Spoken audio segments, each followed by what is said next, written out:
નમસ્કાર, હું છું અંજલિ રાવલ અને તમે જોઈ રહ્યા છો કેટીવી ન્યૂઝ ગુજરાતી. સ્વાગત છે આપનું ખોજ ટેરોની દુનિયામાં. આજે આપણે વાત કરવા જઈ રહ્યા છીએ મીન રાશિ એટલે કે રાશિ ચક્રની છેલ્લી રાશિ મીન રાશિ 2026ના વર્ષ વિશે. ત્યારે આ વર્ષ તમારા જીવનમાં શું સંદેશ લઈને આવ્યું છે? કારકિર્દી, નાણાં, સંબંધો, આરોગ્ય અને ભવિષ્યની દિશા. ચાલો જાણીએ ટેરો માર્ગદર્શન દ્વારા મીન રાશિ 2026 માટે વિગતવાર અવલોકન. આપણી સાથે છે મિસ પુનિત જલુલા, જેઓ આપશે મીન રાશિ માટે વર્ષ 2026નું માર્ગદર્શક ટેરો વિશ્લેષણ. પુનિતજી, આપનું હાર્દિક સ્વાગત છે. નમસ્કાર. ચાલો શરૂ કરીએ આજની ખોજ. પુનિતજી, આવનારો સમય મીન રાશિના જાતકો માટે પ્રગતિ ભર્યો રહેશે કે પરીક્ષા ભર્યો રહેશે? પરીક્ષા ભર્યો રહેશે, પણ પરીક્ષાના પાકા ફળ મળશે. પ્રગતિ તો થવાની છે, ટ્રાવેલિંગનું કાર્ડ આવ્યું છે, પણ એ પ્રગતિ પરીક્ષા ભરી હશે અને એ પરીક્ષાના સાચા અને પાકા ફળ તમને મળશે. એટલે પરીક્ષાથી ગભરાશો કે ડરશો નહીં. કયા ગ્રહોની અસર મીન રાશિના નિર્ણયોને વધુ અસર કરવાની છે પુનિતજી? ગ્રહોની વાત કરીએ તો સૌ પ્રથમ કેતુ, જે પરાક્રમી ગ્રહ છે, એ સૌથી વધારે અસર કરશે અને સાથે સાથે શનિનો થોડો પ્રભાવ દેખાશે, પણ એનાથી અગેન ગભરાવાની જરૂર નથી, કેમ કે એ તમને કંઈક લેસન શીખવાડવા આવી રહ્યું છે. આ વર્ષ જીવનના કયા ક્ષેત્રમાં સૌથી મોટો ફેરફાર લાવવાનું છે? સૌથી વધારે ફેરફાર લાવશે એ છે ઇમોશનલ ક્ષેત્ર, જ્યાં અત્યાર સુધી મીન રાશિના જાતકો ફક્ત ઇમોશનલી ફૂલ બનતા હતા અને બધાની વાતોમાં આવી જતા હતા કે લાગણીમાં વહી જતા હતા. હવે આ વર્ષ એવું આવશે કે 2026નું ટોટલ એક છે ને એક એટલે સૂર્ય.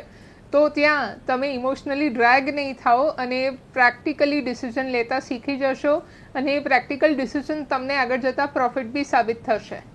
પુનિતજી, ખોજમાં દર્શક મિત્રોને જણાવશો કે નોકરી કરતા મીન રાશિના જે જાતકો છે એમના માટે પ્રમોશન કે બદલાવના સંકેતો છે?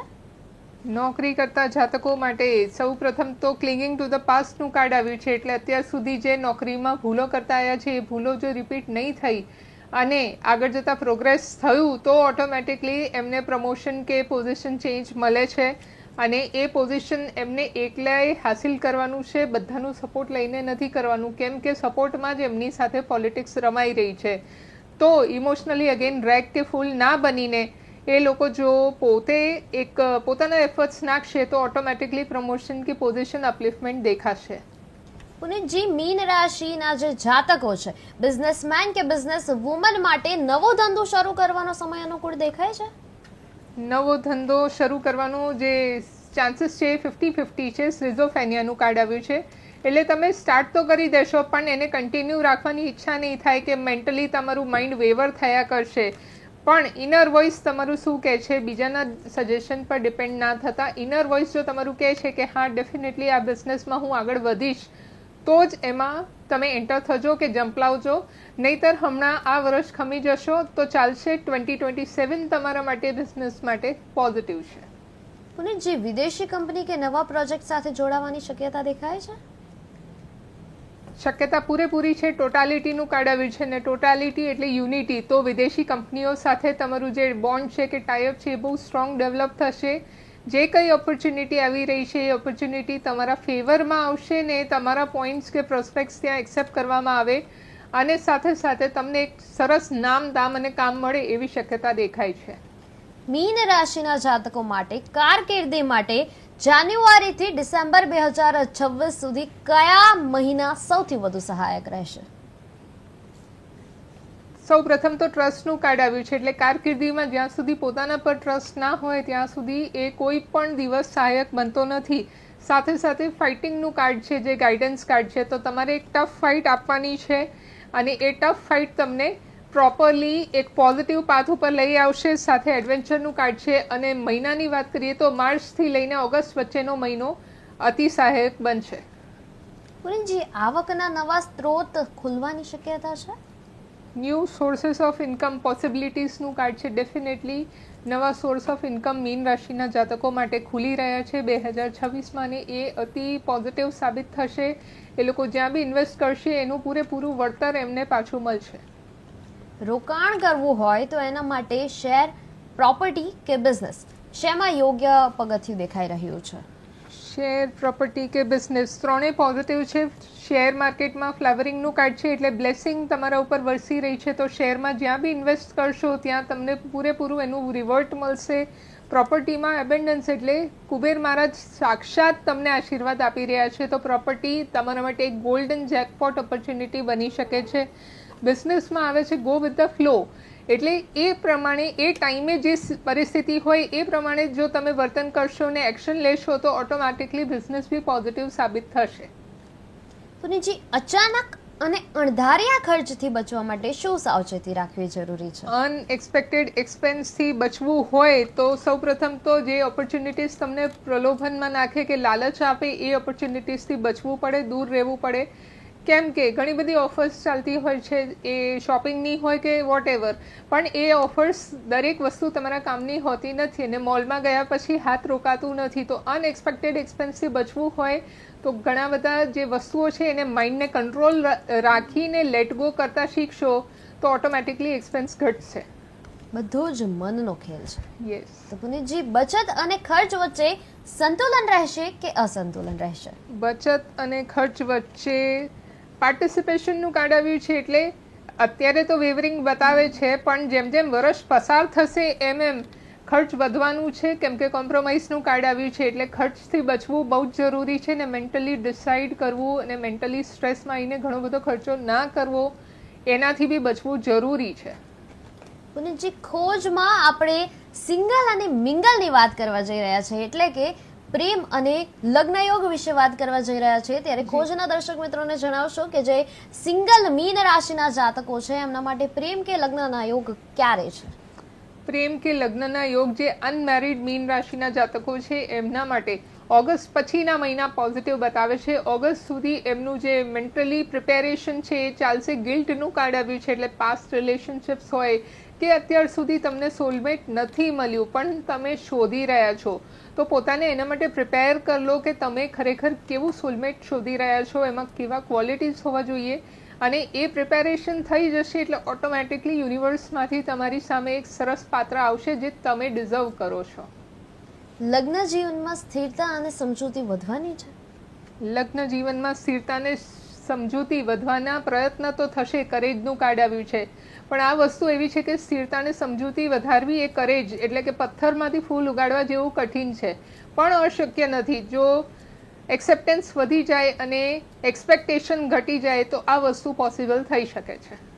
સંબંધોમાં ચાલી રહેલી ગેરસમજ કેવી રીતે દૂર થશે? સંબંધોમાં ચાલતી જે ગેરસમજ છે, વી આર ધ વર્લ્ડનું કાર્ડ આવ્યું છે એટલે બધા અલગ અલગ જે ઢાંચામાંથી બનેલા છે અને ભગવાને બધાને કંઈક ને કંઈક યુનિકનેસ આપી છે. જો યુનિકનેસને એક્સેપ્ટ કરીને આપણે એપ્રિશિએટ કરશું તો સંબંધોમાં જે કંઈ મિસઅન્ડરસ્ટેન્ડિંગ છે એ બધી દૂર થઈ જશે. પુનીતજી, પરિવાર સાથેના સંબંધો કેવા રહેવાના છે? પરિવાર સાથેના સંબંધો ઇન્ટિગ્રેશનનું બહુ જ પોઝિટિવ કાર્ડ આવ્યું છે એટલે પંચતત્વ, 3 લોક અને શિવ શક્તિ, જ્યાં બધી જ મહાન શક્તિઓનો સમાવેશ થતો હોય ત્યાં પરિવારના સંબંધોમાં અતિ મીઠાશ વધશે અને ટકશે એવું દેખાઈ રહ્યું છે. આરોગ્ય વિશે વાત કરવા જઈ રહ્યા છે ત્યારે ખોજના દર્શક મિત્રોને જણાવશો પુનીતજી કે કયા આરોગ્ય મુદ્દાઓ પર વિશેષ ધ્યાન આપવું જરૂરી છે? ફ્રેન્ડલીનેસનું કાર્ડ આવ્યું છે એટલે મેન્ટલી ને ઇમોશનલી જો તમે પોતાની હેલ્થને સ્ટેબલ રાખશો અને પોતાને ફ્રેન્ડલી ટ્રીટ કરો, તમે પોતાને આમ વોરિયરની જેમ કે એક લેબરની જેમ સવારથી સાંજ એક્ઝોસ્ટ કરી નાખો છો તો એનાથી તમારી હેલ્થ ઓટોમેટિક બગડવાની જ છે. પણ ફ્રેન્ડલી ટ્રીટ કરશો ને મેન્ટલ રિલેક્સેશન, મેડિટેશન અને ઇમોશનલી બી પોતાને એક સેલિબ્રેટિવ મોડમાં રાખશો તો હેલ્થ ઓટોમેટિક સેલિબ્રેટ કરશે. પુનીતજી, માનસિક તણાવ અને ઓવર થિંકિંગથી કેવી રીતે બચવું જોઈએ? આ બંને બહુ જ ભારી ભરકમ શબ્દો છે, તો એનાથી બચવું કઈ રીતે જોઈએ? માનસિક તણાવ ને ઓવર થિંકિંગ બહુ બધું ડમ્પ કરી દઈએ ત્યારે આવે છે. તો નથિંગનેસનું કાર્ડ આવ્યું છે એટલે શૂન્યથી સર્જન કરો. એવું જ સમજી લો કે તમે એક નાના બાળક છો ને નાના બાળકની જેમ જ્યારે એ રમત કરતો હોય ત્યારે બધું જ ભૂલી જાય છે કે એની આજુબાજુ કોણ છે ને બધાની સાથે ફ્રેન્ડશિપ કરીને બધાને એક એટ્રેક્ટ કરી લે છે એના નાના નાના રમતોથી. તો તમે શૂન્યતાથી સર્જન કરશો તો ઓટોમેટિક તણાવ કે સ્ટ્રેસ દૂર થઈ જવાનું છે. પુનીતજી, જીવનશૈલી એટલે કે લાઈફ સ્ટાઇલમાં કયા ફેરફાર લાભદાયક રહેવાના છે? લાઈફસ્ટાઈલમાં ટર્નિંગ ઇનનું કાર્ડ આવ્યું છે. ટર્નિંગ ઇન મીન્સ મેડિટેશનથી ઇન્ટરનલ જર્ની.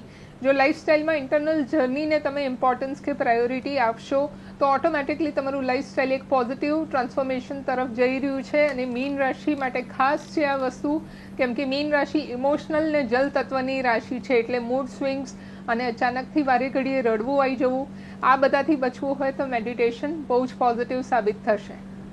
પુનીતજી, વિદેશ યાત્રા વિશે આપણે વાત કરવા જઈ રહ્યા છીએ, ત્યારે દર્શક મિત્રોને જણાવશો કે મીન રાશિના જે જાતકો છે એમના માટે 2026માં શું યોગ દેખાય છે? વિદેશ યાત્રા અથવા વિદેશમાં સેટલમેન્ટના સંકેતો છે કે નહીં? વિદેશ યાત્રા તો છે, પણ સાથે સેટલમેન્ટનો યોગ વધારે છે. ખાલી ફક્ત યાત્રા નથી, યાત્રામાં એક્ઝોસ્શન બતાવે છે, એટલે આવજા કરવું એ મીન રાશિના જાતકો માટે ના આવે છે.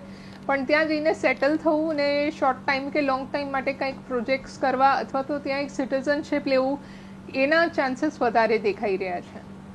જ્યારે ચાન્સીસ વધારે દેખાઈ રહ્યા છે, ત્યાંના સેટલમેન્ટ થવાના ચાન્સીસ વધારે દેખાઈ રહ્યા છે, તો પછી અભ્યાસ કરવા માટે કે પછી ત્યાં સેટલ થવા માટે, જોબ કરવા માટે જવું જોઈએ? કામ માટે વધારે પોઝિટિવ કાર્ડ આવ્યું છે. જે અભ્યાસનું કાર્ડ છે ગાઈડન્સ, એટલે શોર્ટ ટર્મ કોર્સીસ ડેફિનેટલી તમે ત્યાં કરી શકશો અભ્યાસમાં, પણ જે લોંગ ટર્મ માસ્ટર ડિગ્રી છે કે પછી પીએચડી છે એ બધું ત્યાં નહીં થાય. પણ કામ માટે ડેફિનેટલી જે મીન રાશિના જાતકો છે એમના માટે કમ્પ્લીશનનું કાર્ડ આવ્યું છે, એટલે ડેફિનેટલી ત્યાં ગયા પછી તમારા બધા જ પ્રોજેક્ટ સક્સેસ થશે. એટલે તમે ત્યાં જઈને કોઈ શોર્ટ ટર્મ કોર્सेस પણ કરી શકશો ને એની સાથે જ તમે જોબ કરી શકશો. ડેફિનેટલી. પુનીતજી, આગળ આપણે વાત કરીએ તો જે મીન રાશિના જાતકો ઇન્ડિયામાં જ રહેવા ઈચ્છે છે, જે લોકો બહાર નથી જવા માંગતા, પરંતુ યસ ડેફિનેટલી એ લોકોને બહાર જઈને ફરવું છે, એ લોકોને ટ્રાવેલ કરવું છે, એક્સપ્લોર કરવું છે, તો મુસાફરી માટે કયો સમય અનુકૂળ રહેશે?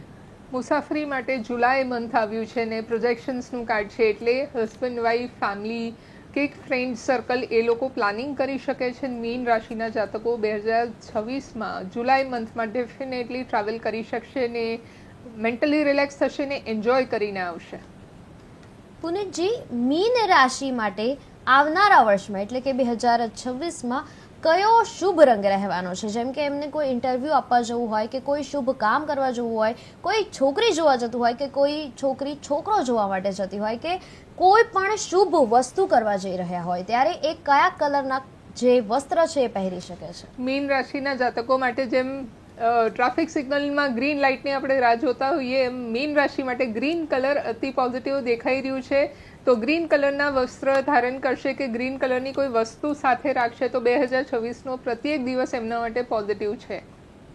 પુનીતજી, જેમ મેં આપને પૂછ્યું કે શુભ કામ કરવા જઈ રહ્યા, શુભ કાર્ય માટે ગ્રીન કલર તમે કહ્યું કે પહેરવો ખૂબ જ જરૂરી છે, જી. તો શું ટેરોના મુજબ જે ગ્રીન કલર છે એ કમ્યુનિકેશન, એનો અર્થ કમ્યુનિકેશન થાય છે? ગ્રીન કલરથી પ્રોસ્પેરિટી વધે, સમૃદ્ધિ વધે ને દરેક ક્ષેત્રમાં શારીરિક, માનસિક, આર્થિક ને પારિવારિક બધી જગ્યાએ જો તમે સમૃદ્ધ થઈ જાઓ, પરિપક્વ થઈ જાઓ તો ઓટોમેટિકલી તમારા દરેક કાર્ય સિદ્ધ થવાના ચાન્સીસ વધી જાય છે. મીન રાશિ માટે કયો દિવસ શુભ રહેવાનો છે? 7 ડેઝ, 7 નંબર આવ્યું છે ને સાથે શિવજીનું કાર્ડ આવ્યું છે, એટલે 7 દિવસ જે વીકના હોય છે એ બધા જ પોઝિટિવ રહેશે. ફક્ત આધ્યાત્મિકતા પર ધ્યાન આપશે ને ઓમકારનું ચેન્ટિંગ કરતા રહેશે તો એમના માટે એક એનર્જી અપલિફ્ટર હશે, બૂસ્ટર હશે ને એમને દરેક કાર્યને સક્સેસફુલ કરશે. કયો અંક એમની વૃદ્ધિ કરાવશે? 1 નંબર એમને સપ્રેશન કે ડિપ્રેશનમાંથી બહાર લાવશે, બધી નેગેટિવિટી દૂર કરશે ને દરેક કાર્યને સિદ્ધ કરવામાં મદદરૂપ થશે. કયા ઉપાય અથવા આધ્યાત્મિક માર્ગ લાભ આપવાના છે? બિયોન્ડ ઇલ્યુઝન, તમે ધારો છો એના કરતાં સારું જો તમને લાભ જોઈતું હોય તો સૌ પ્રથમ તો તિલક, જે તમારા ત્રિનેત્રને એટલે થર્ડ આઈ ચક્રને એક્ટિવેટ કરે છે ને ઇન્ટ્યુશન પાવરને વધારે છે, તો હલ્દી ને ચંદન મિક્સ કરીને એનું તિલક નિયમથી કરવાનું સ્ટાર્ટ કરી દેશો તો 2026 તમારા માટે બહુ જ પોઝિટિવ રહેશે. પુનીતજી, જ્યારે આપણે આધ્યાત્મિક માર્ગ વિશે વાત કરી રહ્યા છીએ ત્યારે ખોજના દર્શક મિત્રોને જણાવશો કે જે દર્શક મિત્રો કે પછી જે મીન રાશિના જાતકો છે એમને આધ્યાત્મિક યાત્રા કરવી હોય તો 2026માં કયો સમયગાળો શુભ રહેવાનો છે? ધ ક્રિએટરનું કાર્ડ આવ્યું છે, એટલે એ લોકોએ આધ્યાત્મિક યાત્રાને ક્રિએટ કરવાનું છે. એમને અંદરથી ઈચ્છા જાગૃત થવી જોઈએ કે મારે જવું છે ને મારે યાત્રા કરવી છે, તો કોઈ પણ સમય એમના માટે પોઝિટિવ છે. આ વર્ષે મીન રાશિના જાતકો માટે સફળતા માટે કઈ એક વાત ખાસ યાદ રાખવી જરૂરી છે? સફળતા માટે એક જ વાત યાદ રાખવાની છે મીન રાશિના જાતકો માટે, કન્ડિશનિંગ. એટલે કે અંડર એસ્ટિમેટ નથી કરવાનું પોતાને.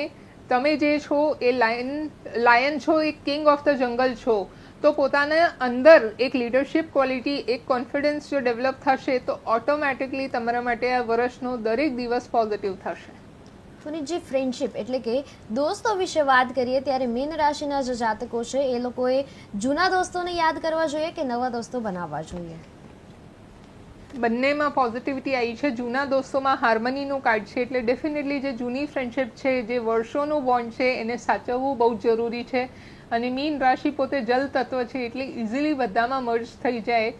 તો પાસ્ટની જે ભૂલો છે એને ભૂલીને તમે પાછું એક નવું શરૂઆત તમે કરી શકો છો અને જૂના મિત્રો સાથે રીબોન્ડિંગ તમારા માટે સારું રહેશે. સાથે નવા મિત્રો ઓર્ડિનરી એટલે અટેચ ટુ નેચર. તમે ગો વિથ ધ ફ્લો. જેમ જેમ તમે આગળ વધશો નવા મિત્રો બનવાના છે ને નવા મિત્રો બી તમને કામ લાગશે. દરેક ક્ષેત્રે તમારા માટે ઊભા રહેશે અને તમને મેન્ટલી કે ઇમોશનલી નીચે નહીં પડવા દે. પુરીજી, જ્યારે ડિપ્રેસ્ડ ફીલ થતું હોય, સ્ટ્રેસ ફીલ થતો હોય ત્યારે ફેમિલી સાથે આઉટિંગ કરવું જોઈએ કે પછી કોઈ ટ્રીપ મારવી જોઈએ બ્રેક લેવા માટે કે પછી ફ્રેન્ડ્સ સાથે? ઓબ્વિયસલી ફ્રેન્ડ્સ એવું એક બોન્ડ છે જ્યાં તમે બધું જ શેર કરી શકો ને ઇનોસન્સ તમને જે છે પુટ ડાઉન નહીં કરે, પણ ઇનોસન્ટલી કે એક નાના છોકરાઓની જેમ તમે એન્જોય કરી શકશો. ફેમિલીમાં પોસ્ટપોનમેન્ટનું કાર્ડ આવ્યું છે, એટલે ફેમિલી સાથેની ટ્રીપ અત્યારે ટાળવી જોઈએ. જ્યારે ખાસ કરીને તમારે મેન્ટલી સ્ટ્રેસમાંથી બહાર આવવું છે અને રિલેક્સ થવું છે તો ડેફિનેટલી ફ્રેન્ડલી ટ્રીપ તમારા માટે સજેસ્ટેડ છે. પુનીતજી, ખાસ કરીને આપણે ગુજરાતી છે એટલે ગુજરાતી પરિવારોનું કેવું હોય કે દિવાળી વેકેશન પડ્યું કે પછી 4-5 દિવસની એક સાથે રજા આવી ગઈ તો કે આપણે ટ્રીપ માટે જતા હોઈએ છીએ, તો એ જે સમય છે દિવાળી વેકેશન કે સમર વેકેશન, આ બે સમય છે કે જ્યારે ટ્રીપ મારતા હોઈએ છીએ અને હવે સમર વેકેશન આવશે, તો એ પ્રમાણે આપ શું કહેશો કે દિવાળી વેકેશન કે સમર વેકેશન બંનેમાંથી કયો સમય શુભ રહેશે કોઈ ટ્રીપ માટે? દિવાળી વેકેશનમાં ધ લવર્સનું કાર્ડ આવ્યું છે અને સમર વેકેશનમાં અન્ડરસ્ટેન્ડિંગનું કાર્ડ છે. જ્યાં દિવાળી એવો સમય છે જ્યાં બધા સેલિબ્રેટિવ મૂડમાં હોય છે અને સમર એવું છે કે જ્યાં બધાને એક એટમોસ્ફિયર ચેન્જ જોઈતું હોય, ક્લાઇમેટ ચેન્જ જોઈતું હોય અને બધાને એક રૂટીનમાંથી બહાર આવવું છે. જ્યાં દિવાળી એક ફેસ્ટિવલ છે જે સેલિબ્રેટ કરીએ અને એન્જોય કરીએ છીએ, તો Diwali is for celebration, enjoyment and energy uplifter. જ્યારે સમર છે એ રિલેક્સેશનનું પીરિયડ છે, એટલે બંને જ ઇમ્પોર્ટન્ટ છે મીન રાશિ માટે. પુનીતજી, 2026 માટે મીન રાશિના જાતકો માટે સ્પેશિયલ કાર્ડ કયું છે? મીન રાશિના જાતકો માટે સ્પેશિયલ કાર્ડ છે for an amazing day, fill your morning with gratitude. એટલે અત્યાર સુધી તમને બ્રહ્માંડે ઘણું બધું આપ્યું છે પણ તમે આજ સુધી એના માટે આભાર નથી માન્યું, તો તમે આજથી શરૂઆત કરી દો. 2026માં ફક્ત હવે એક જ દિવસ બાકી રહ્યું છે, ત્યાં તમે જો ગ્રેટિટ્યૂડનું દિવસ શરૂઆત કરશો અને તમે થેન્કફુલ થઈ જાઓ કે તમને સરસ પરિવાર મળ્યું છે, સરસ ઘર મળ્યું છે, સરસ કપડાં મળ્યા છે. આના માટે ગ્રેટિટ્યૂડ દિવસના શરૂઆતથી લઈને દિવસના અંત સુધી જો ગ્રેટિટ્યૂડ માનવામાં આવે તો તમારું દરેક દિવસ મિરેક્યુલસ થઈ શકે છે. જી, છેલ્લો પ્રશ્ન પૂછું છું, ત્યારબાદ આપણે આપણા દર્શક મિત્રોનું ફેવરેટ સેગમેન્ટ, ખોજનું ફેવરેટ સેગમેન્ટ એટલે કે રેપિડ ફાયર શરૂ કરવા જઈ રહ્યા છે. પરંતુ એની પહેલા તમને છેલ્લો પ્રશ્ન પૂછવા માંગુ છું કે અંતે દર્શક મિત્રોને જણાવશો કે 2026 મીન રાશિના જાતકો માટે કેવું રહેવાનું છે અને 2026 માટે એમના માટે આપ શું માર્ગદર્શન આપશો? 2026 મીન રાશિના જાતકોને સૌ પ્રથમ તો સ્ટ્રેસમાંથી બહાર લઈ આવશે. 2025માં જેટલા બી રોલર કોસ્ટરમાંથી એ પસાર થયા એ બધા રોલર કોસ્ટર હવે અંત ઉપર આવવા જઈ રહ્યા છે. ટ્રાન્સફોર્મેશનનું કાર્ડ છે, એટલે ટોટલી એક નવું ટ્વિસ્ટ ને ચેન્જ આવે છે જે પોઝિટિવ છે. એટલે ગભરાહટથી દૂર થઈ જાઓ, તમે એક એન્જોયમેન્ટમાં આવી જાઓ, એક એટમોસ્ફિયર એવું ક્રિએટ કરો અને એક્ઝિસ્ટન્સ એટલે તમારી એક્ઝિસ્ટન્સની વેલ્યુ થશે. તમે જ્યાં કામ કરો છો કે જે ફેમિલી સાથે એસોસિએટેડ છો, હવે તમને જસ્ટ મળવા જઈ રહ્યું છે. રેપિડ ફાયરની શરૂઆત કરવા જઈ રહ્યા છીએ ત્યારે ફટાફટ પ્રશ્ન સાથે ફટાફટ જવાબ મળવાના છે. તો પુનીતજી, જણાવશો અમારા દર્શક મિત્રોને કે આ વર્ષ મીન રાશિ માટે તક કે પરીક્ષા? પરીક્ષા. કારકિર્દીમાં સ્થિરતા કે બદલાવ? સ્થિરતા. નાણાંમાં બચત થવાની છે કે ખર્ચ? બચત. પ્રેમમાં સ્પષ્ટતા દેખાય છે કે ગૂંચવણ? સ્પષ્ટતા. આરોગ્યમાં સુધારો કે સાવચેતી? સુધારો. વિદેશ યોગ કેવો છે, મજબૂત કે મધ્યમ? મધ્યમ. ટ્રીપ ક્યાં મારવી જોઈએ, દેશમાં કે વિદેશમાં? વિદેશમાં. સૌથી મોટો પાઠ શું રહેવાનો છે? ધ સોર્સ ઓફ ઇન્સ્પિરેશન, એટલે બધાને ઇન્સ્પાયર કરો, કોઈને મોરલ ડાઉન ના કરો. આધ્યાત્મિકતા વધવાની છે કે નહીં? ડેફિનેટલી વધવાની છે. Success and maturity. નવા સંબંધો વધશે? Yes, it's a big yes. અને છેલ્લો પ્રશ્ન આપણા રેપિડ ફાયરનો, એટલે કે વર્ષનો મુખ્ય મંત્ર. વર્ષનો મુખ્ય મંત્ર મીન રાશિના જાતકો માટે એમ આઈ અવેર, એટલે શું તમે ખરેખર જાગી રહ્યા છો? 2026નો વર્ષ છે કે તમે જાગી જાઓ અને દરેક દિવસને સેલિબ્રેટિવ અને મિરેક્યુલસ બનાવી દો. તો ગ્રેટફુલનેસથી શરૂઆત કરો, મિરર ટોક કરો અને પોતાને એકદમ પોઝિટિવલી ચાર્જ કરી દો. તો બસ આ હતું મીન રાશિ 2026નું ટેરો વિશ્લેષણ. સારાંશ રૂપે કહીએ તો 2026 મીન રાશિ માટે આત્મવિશ્વાસ, ભાવનાત્મક પરિપક્વતા અને સમજદારીથી નિર્ણયો લેવાનું વર્ષ છે. જો તમે ધીરજ, સ્પષ્ટતા અને આંતરિક અવાજ પર વિશ્વાસ રાખશો તો આ વર્ષ તમને જીવનમાં આગળ વધવાની નવી દિશા બતાવશે. યાદ રાખજો, સમય બદલાય છે, પરંતુ સાચો માર્ગ એ જ હોય છે જે તમને અંદરથી શાંતિ આપે. આ હતી આજની ખોજ ટેરોની દુનિયા મિસ પુનીત જેલુલા સાથે. ફરી મળીશું આવતીકાલે બપોરે 1:30 કલાકે નવા પ્રશ્નો, નવી ઉર્જા અને નવી ખોજ સાથે. ત્યાં સુધી જોતા રહો કેટીવી ન્યૂઝ ગુજરાતી અને શોધતા રહો તમારી આંતરિક ખોજ. સમસ્યા તમારી, ખબર અમારી.